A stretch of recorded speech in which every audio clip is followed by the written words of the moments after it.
వెరసి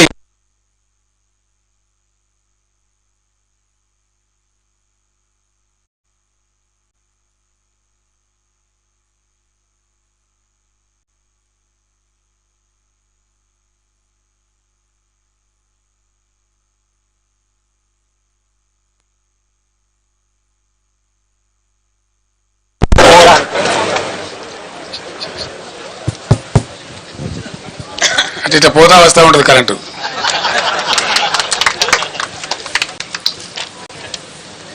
ఇప్పుడు మనందరం ప్రత్యక్షంగా చూస్తా ఉన్నాం. సో ఇట్లా 100 రోజుల పరిపాలనలో 200 మంది రైతులు ఆత్మహత్యలు. నేను కొద్దిగా బాధపడుకుంటూ మాట్లాడుతున్న ఆవేదనతో, ఎందుకంటే రైతులు మళ్ళా ఆత్మహత్య చేసుకునే దుస్థితి ఈ రాష్ట్రంలో వస్తుందని చెప్పి మేము కళ్ళ కూడా అనుకోలే. ఎందుకంటే చాలా వరకు పనులు మేము చేసి పెట్టినాం, పటిష్టంగా చేసి పెట్టినాం. మరి ఎందుకు సంభవిస్తున్నట్టు ఈ ఆత్మహత్యలు? ఈ లక్షల ఎకరాల్లో పంటలు ఎందుకు ఎండిపోతున్నట్టు? దయచేసి జర్నలిస్ట్ మిత్రులతో నేను ప్రార్థిస్తా ఉన్నా, మీరు కూడా ఆలోచన చేయాలి.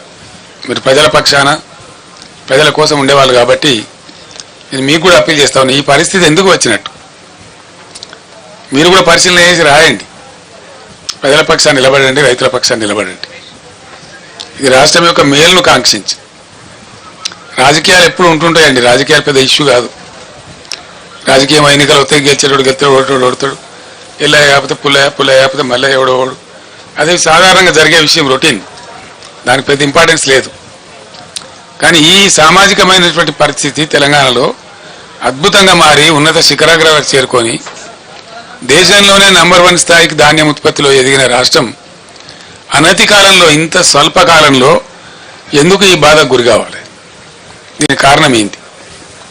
నంబర్ 1, అద్భుతమైనటువంటి ప్రపంచ దేశాలు, యుఎన్ఓ దేశంలో దాదాపు 15-16 రాష్ట్రాలు కొనియాడి వాళ్ళు అమలు చేసుకుంటున్న పథకం మిషన్ భగీరథ. ఎందుకు మంచినీళ్ళ కొరత రావాలా? చీఫ్ సెక్రటరీ గారి స్టేట్మెంట్లు ఏమో సోర్సెస్ అని బరాబరే ఉన్నాయి, ఇవాళ భయపడే అవసరం లేదు, మీరు అద్భుతంగా ఉండొచ్చని చెప్తా ఉన్నారు. అసలు హైదరాబాద్ సిటీలో ₹1 నల్లా కనెక్షన్ ఇచ్చి 20,000 లీటర్ల ఫ్రీ వాటర్ ఇచ్చి రాష్ట్ర వ్యాప్తంగా ప్రతి ఇంటిలో నల్లా పెట్టి, దీన్ని కూడా మీరు అందరు సాక్షి, జర్నలిస్ట్ మిత్రులు కూడా. దానిలో ఎందుకు లోపం వస్తుందంటే నాకు అర్థం కాదు. ఏం కారణం?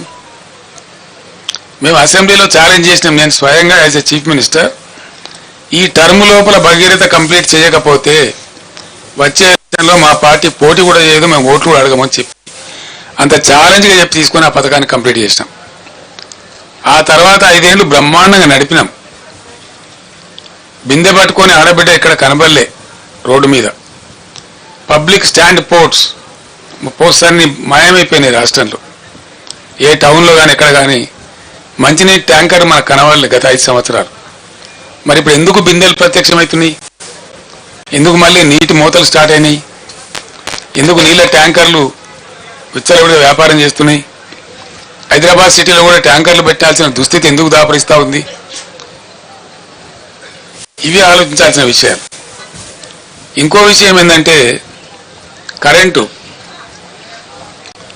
1.5 సంవత్సరంలో డిస్ప్రపోర్షనేట్గా చాలా దారుణంగా ఉన్నటువంటి విద్యుత్ రంగాన్ని సుమారు 35,000 కోట్లు ఖర్చు పెట్టి రకరకాల పద్ధతులన్నీ అవలంబించి సెంట్రల్ ఎలక్ట్రిసిటీ అథారిటీని కూడా సంప్రదించి మా మెదడంతా కరగదీసి అద్భుతమైనటువంటి కరెంటును మేము తీర్చిదిద్దినాం. భారతదేశంలో అన్ని రంగాలకు 24 గంటలు 1 సెకండ్ కూడా కరెంటు పోకుండా ఏర్పాటు చేసినటువంటి ఘనత మా ప్రభుత్వానికి. అది మీరందరూ అనుభవించినారు, మీరందరూ చూసినారు. ఆనాడు కరెంటు పోతే వార్త, ఇవాళ కరెంటు ఉంటే వార్త అనే కాడికి వచ్చింది.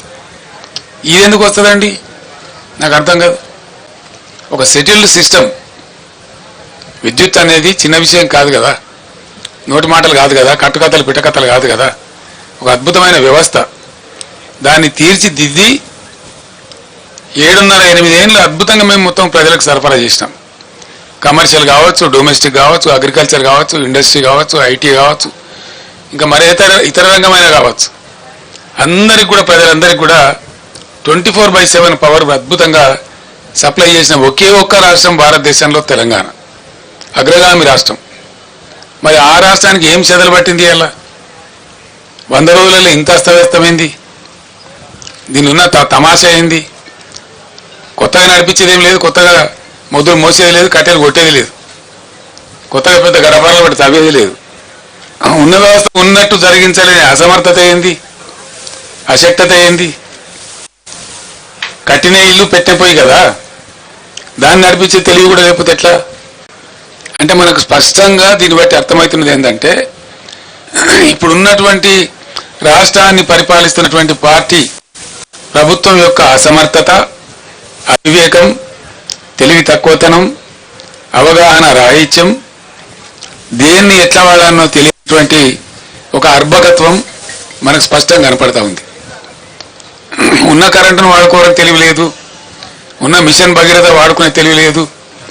అద్భుతంగా వచ్చినటువంటి హైదరాబాద్ నీళ్లు మళ్ళా ఇలా వాటర్ బిల్స్ వస్తూ ఉన్నాయి, ట్యాంకర్లు వ్యాపారం జరుగుతూ ఉంది, కొనలేక జనం చేస్తూ ఉన్నారు. మళ్ళా జనరేటర్లు, ఇన్వర్టర్లు, కన్వర్టర్లు వస్తూ ఉన్నాయి, మళ్ళా స్టెబిలైజర్లు కొనుక్కునే పరిస్థితి వస్తూ ఉంది. మీ అందరి ఇన్ఫర్మేషన్ కోసం నేను ఒక మాట చెప్తా ఉన్నా. హైదరాబాద్కు పెట్టుబడులు ఐటీ రంగంలో, ఇండస్ట్రీలో అద్భుతంగా వస్తున్న తర్వాత హైదరాబాద్ను పవర్ ఐలాండ్ సిటీగా మార్చినాం మేము. ఎటువంటి పరిస్థితి వచ్చిందంటే ఐటీ కంపెనీ వాళ్ళు, పెద్ద పెద్ద వాళ్ళు, చాలా పెద్దవాళ్ళు, ఇంటర్నేషనల్ దిగ్గజాలు, న్యూయార్క్లో పోతుంది పవరు, లండన్లో పోతుంది, కానీ హైదరాబాద్లో పోదురా అనే స్థితి తెచ్చినాం. అది మీకు నేను బట్టి స్టోరీ లాగా చెప్తలేను. దాన్ని ఏం చేసినామంటే, బీఆర్ఎస్ ప్రభుత్వం వచ్చిన కొత్తలో ఈ రాష్ట్రంలో నేషనల్ గ్రిడ్కు మన రాష్ట్రం కనెక్టెడ్ లేకుండే, అనుసంధానం లేకుండే. ఒక 5-6 లైన్స్, వార్దా డిచ్పల్లి కావచ్చు, వరంగల్ వరోరా కావచ్చు, అంగుల్ పలాస కావచ్చు, PGCIL power grid corporation of India limited ఎంబడి నేనే పడి, నేనే చేసి రాత్రింబవళ్ళు వాళ్ళతో కొట్టాడ పెట్టుకొని ఈ 3 లైన్లు కల్పించినాం. దాంతో టోటల్ తెలంగాణ రాష్ట్రం, ఏపీ రాష్ట్రం కూడా మనతో పాటుగా నేషనల్ పవర్ గ్రిడ్కి అనుసంధానమైనాం. దాని ఫలితం ఏంటంటే, మనకు ఏదైనా సందర్భంలో షార్టేజ్ ఏర్పడితే ఇండియా మొత్తంలో ఎక్కడ పవర్నా అక్కడి నుంచి కొనుక్కునేటువంటి అవకాశాన్ని కల్పించగలిగినాం. నంబర్ 1.